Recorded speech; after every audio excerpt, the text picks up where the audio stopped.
You, John Fitzgerald Kennedy, do solemnly swear I, John Fitzgerald Kennedy, do solemnly swear that you will faithfully execute the office of President of the United States that I will faithfully execute the office of President of the United States and will, to the best of your ability, and will, to the best of my ability, preserve, protect, and defend the Constitution of the United States. preserve, protect, and defend the Constitution of the United States. So help you God.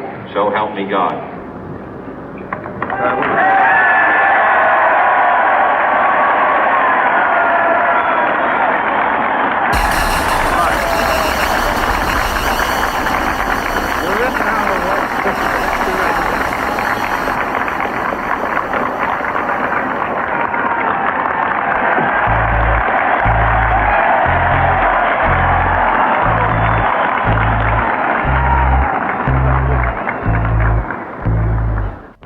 Vice President Johnson, Mr. Speaker, Mr. Chief Justice, President Eisenhower, Vice President Nixon, President Truman, Reverend clergy, fellow citizens. We observe today not a victory of party, but a celebration of freedom, symbolizing an end as well as a beginning, signifying renewal as well as change. For I have sworn before you and Almighty God the same solemn oath our forebears prescribed nearly a century and 3/4 ago. The world is very different now, for man holds in his mortal hands the power to abolish all forms of human poverty and all forms of human life. And yet the same revolutionary beliefs for which our forebears fought are still at issue around the globe. The belief that the rights of man come not from the generosity of the state, but from the hand of God. We dare not forget today that we are the heirs of that first revolution.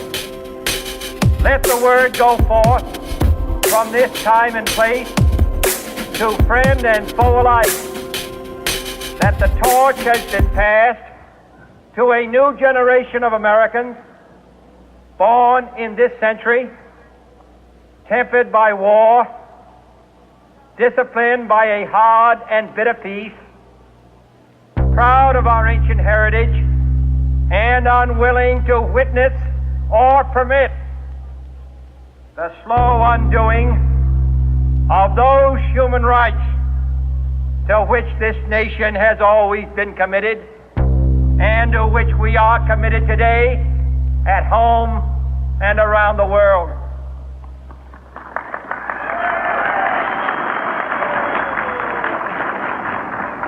Let every nation know, whether it wishes us well or ill, that we shall pay any price, bear any burden, meet any hardship, support any friend, oppose any foe to assure the survival and the success of liberty.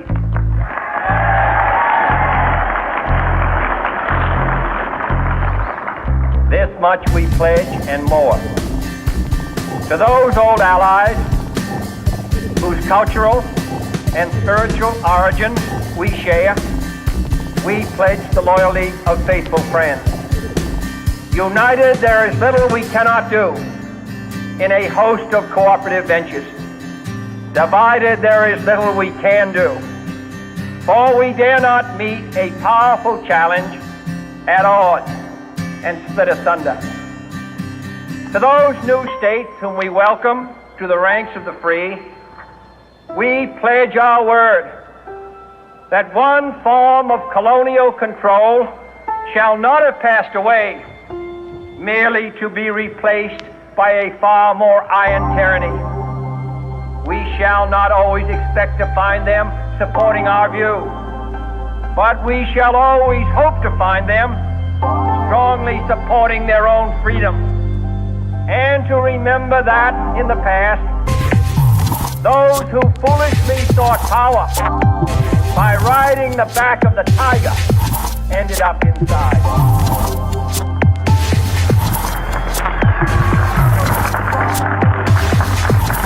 To those people in the huts and villages of half the globe struggling to break the bonds of mass misery, we pledge our best efforts to help them help themselves for whatever period is required, not because the communists may be doing it, not because we seek their votes, but because it is right. If a free society cannot help the many who are poor, it cannot save the few who are rich.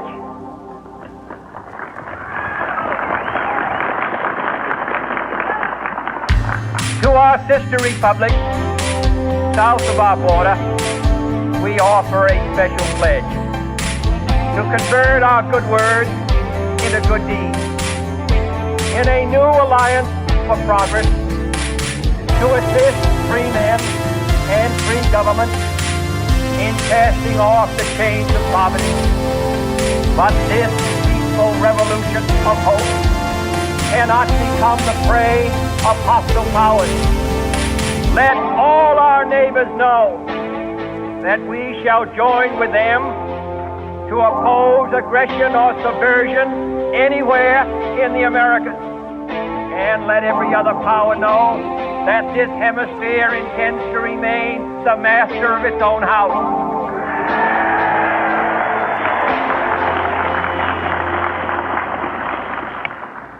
To that World Assembly of Sovereign States, the United Nations, our last best hope, in an age where the instruments of war have far outpaced the instruments of peace, we renew our pledge of support to prevent it from becoming merely a forum for invective, to strengthen its shield of the new and the weak, and to enlarge the area in which its threats may run. Finally, to those nations who would make themselves our adversary, we offer not a pledge, but a request that both sides begin anew the quest for peace. Before the dark powers of destruction, unleashed by science, engulf all humanity in planned or accidental self-destruction. We dare not tempt them with weakness, for only when our arms are sufficient beyond doubt can we be certain beyond doubt that they will never be employed. But neither can two great and powerful groups of nations take comfort from our present course, both sides overburdened by the cost of modern weapons, both rightly alarmed by the steady spread of the deadly atom, yet both racing to alter that uncertain balance of terror that stays the hand of mankind's final war. So let us begin anew, remembering on both sides that civility is not a sign of weakness, and sincerity is always subject to proof. Let us never negotiate out of fear, but let us never fear to negotiate.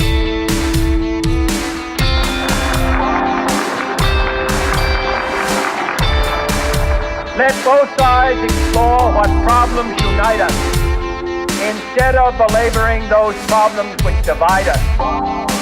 Let both sides, for the first time, formulate serious and precise proposals for the inspection and control of arms, and bring the absolute power to destroy other nations under the absolute control of all nations.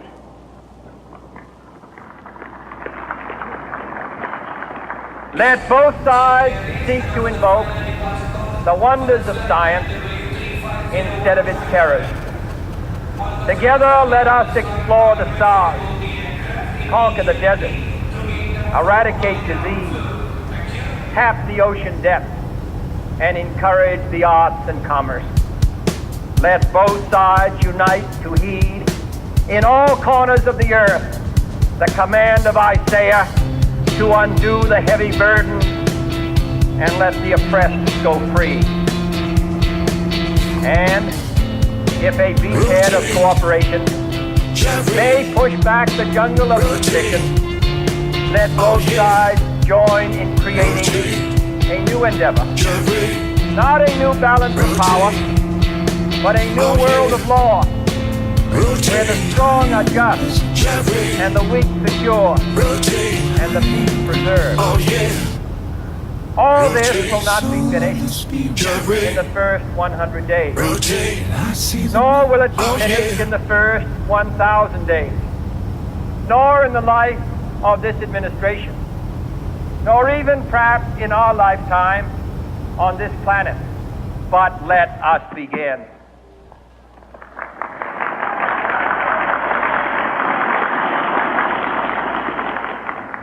In your hands, my fellow citizens, more than mine, will rest the final success area of our course. Since this country was founded, each generation of Americans has been summoned to give testimony to its national loyalty. The graves of young Americans who answered the call to service around the globe.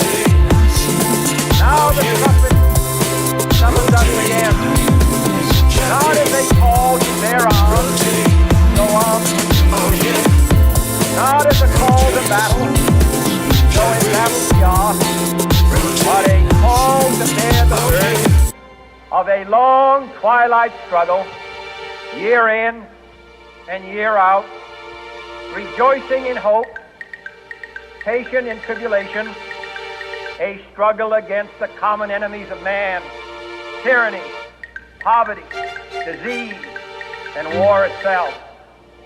Can we forge against these enemies a grand and global alliance,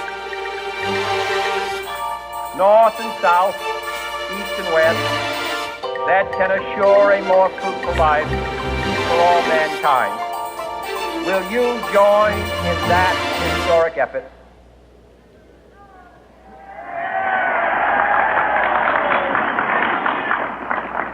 In the long history of the world, only a few generations have been granted the role of defending freedom in its hour of maximum danger. I do not shrink from this responsibility. I welcome it.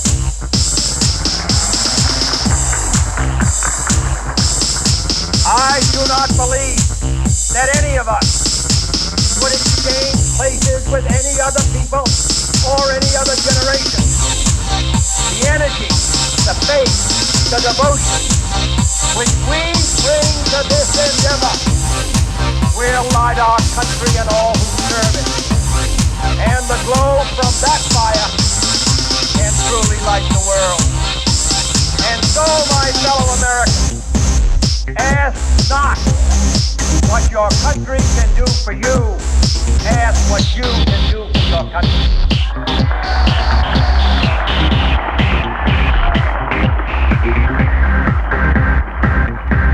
My fellow citizens of the world, ask not what America will do for you, but what together we can do for the freedom of man.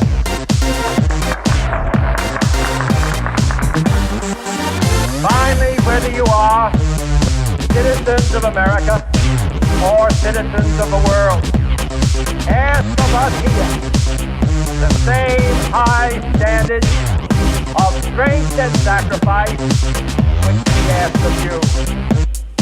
With a good conscience, our only sure reward, with history the final judge of our deeds, let us go forth to lead the land we love, asking His blessing and His help, but knowing that here on earth, God's work must truly be our own.